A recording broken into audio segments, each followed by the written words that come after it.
एक दिन भगवान कृष्ण ने मन में विचार किया कि चलो यमुना में कालिया हृद में रहने वाले उस नाग को दंड देकर यमुना के जल को शुद्ध किया जाए।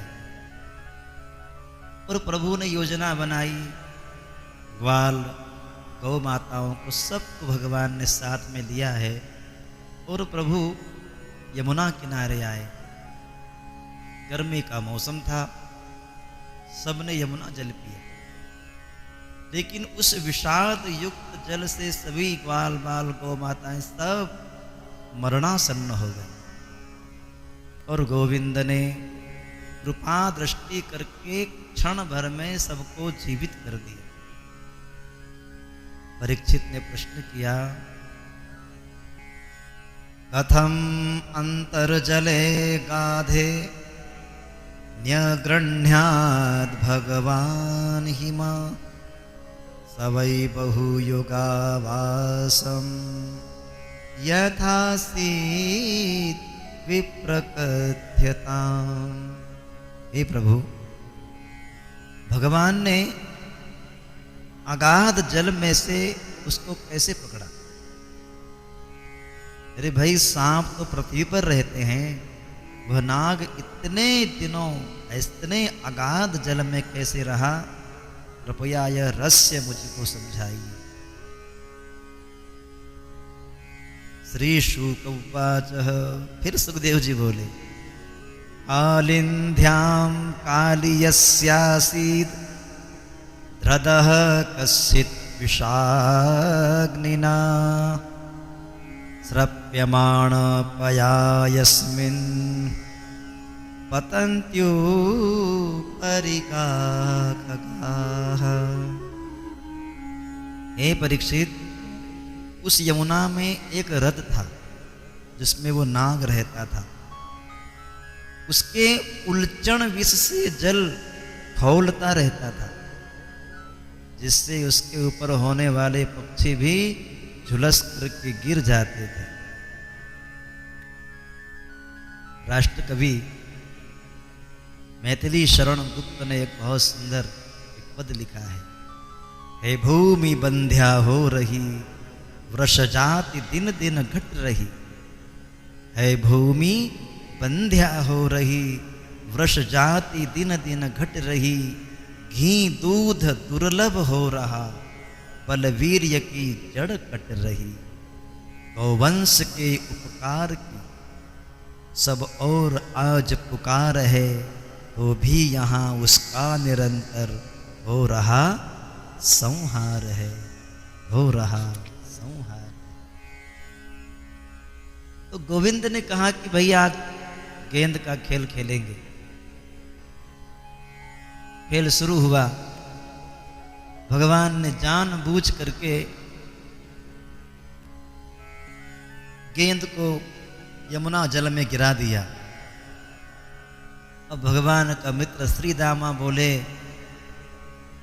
हे गोविंद, एक नैया, मुझे तो वही गेंद चाहिए जो तूने गिराई है। भगवान कहते, भैया मैं तुझे दूसरी और बहुत सारी गेंद ला देता हूँ। उसने कहा कि नहीं नहीं, मुझे वही गेंद चाहिए। और बहुत समझाने के पश्चात भी जब वो नहीं समझा, गोविंद को तो लीला करनी थी। और भगवान उस कंदुक क्रीड़ा करते करते और गोविंद उसी गेंद को लाने के लिए यमुना जी में भगवान कूद गए। अब तो हाहाकार मच गया। बाल बाल मैया के पास पहुंचे, मैया तेरा लाला काली दह में कूद गया है।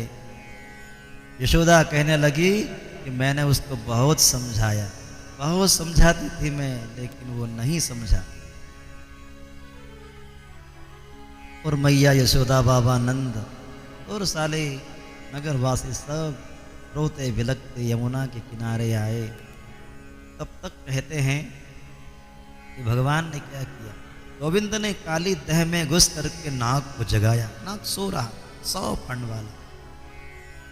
नाग पत्नियां उसकी सेवा कर रही थी सब। जैसे नाग को जगाया, नाग गहरी नींद में से जागा, क्रोध में आ गया और कहते हैं कि उसने, उस नाग ने भगवान श्री कृष्ण को ऐसा बंधन बांध दिया, लपेट लिया अपने शरीर। अब तो भगवान ने क्या किया, भगवान ने अपने शरीर को इतना बढ़ाया कि नाग ने अपना शरीर टूटता जाना, सारे बंधन ढीले कर दिए और खाने के लिए दौड़ा।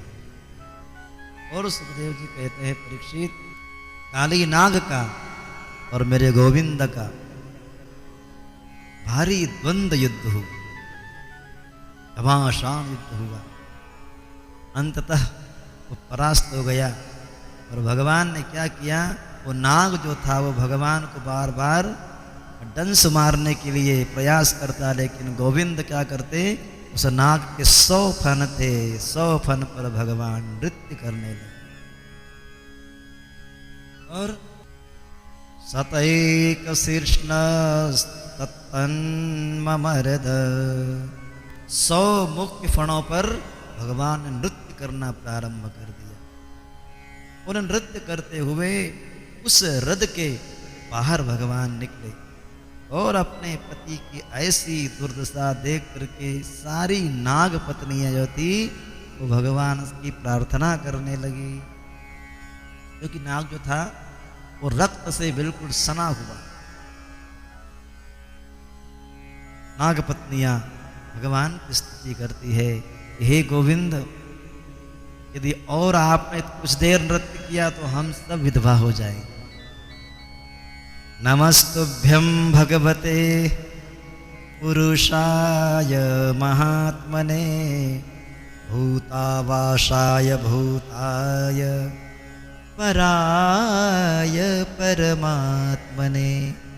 हे प्रभु, आप षटविधि ऐश्वर्य से युक्त अंतर्यामी, आकाश आदि पंचभूतों के आश्रय, सर्वसत्तामान एवं इस प्रकृति से परे परमात्मा है। हम सब आपको प्रणाम करते हैं। नमः कृष्णाय रामाय वसुदेव सुताय च, प्रद्युम्नाय निरुद्धाय सात्वतां पतये नमः। हे वसुदेव सुत, हम आपको नमस्कार करते हैं। बलराम को नमस्कार, भक्तों के प्रतिपालक प्रद्युम्न और अनिरुद्ध को भी नमस्कार है। हे यादवों के प्रति आपको नमस्कार है। हमारा मूढ़ पति आपको जान नहीं पाए। गोविंद ने इस प्रकार उन नाग पत्नियों की करुण पुकार सुनकर के नाग को छोड़ दिया। तो आहत फनों से कालिया नाग भी भगवान से बोला, वयं खलाः सहोत्पत्त्या तामसा दीर्घमन्यवः, स्वभावो दुस्त्यजो नाथ लोकानां यदसद्रः। हे प्रभु, हम जन्म से ही दुष्ट स्वभाव तमोगुणी, बहुत दिनों बाद भी बदला लेने वाले जीव हैं, और आप अपना क्रोधी स्वभाव छोड़ना हम नागों के लिए बहुत कठिन कार्य है, ऐसे हम छोड़ दें। लेकिन भगवान एक बात बताइए, ये संसार किसने बनाया? भगवान कहते हैं कि मैंने। सृष्टि पूरी आपने बनाई, तो ये मनुष्य को किसने बनाया? बोले मैंने। पशु पक्षी किसने बनाए? भगवान कहते हैं मैंने। तो एक बात बताओ कि हम नागों को किसने बनाया? भगवान कहते हैं मैंने।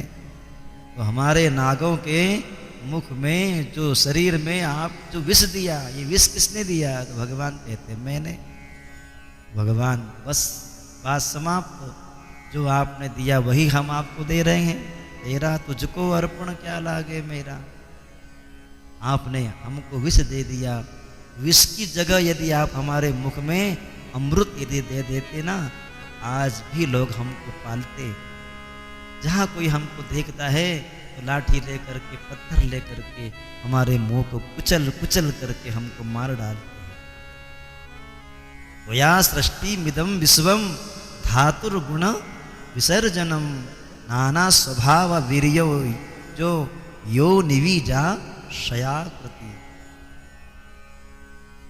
हे प्रभु, आपने ही इस त्रिगुणात्मक संसार की रचना की है और 3 गुणों के वैषम्य से सृष्टि में तरह तरह के स्वभाव, पराक्रम, ओज, योनि, शुक्र, वासना और स्वरूपों में चित्रताएं दिखती है।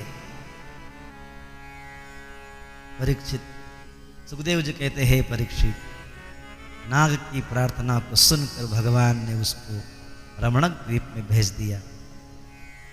कालिया ने गरुड़ का भय बताया।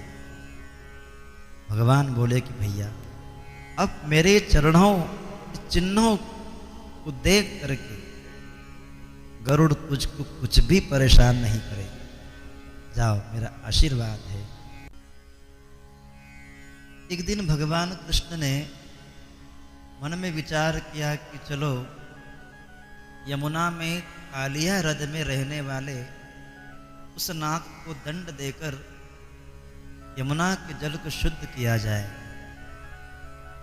और प्रभु ने योजना बनाई, ग्वाल, गौ माताओं को सबको भगवान ने साथ में लिया है और प्रभु यमुना किनारे आए।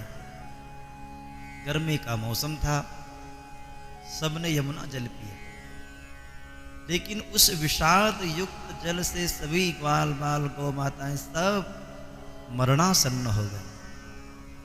और गोविंद ने कृपा दृष्टि करके क्षण भर में सबको जीवित कर दिया।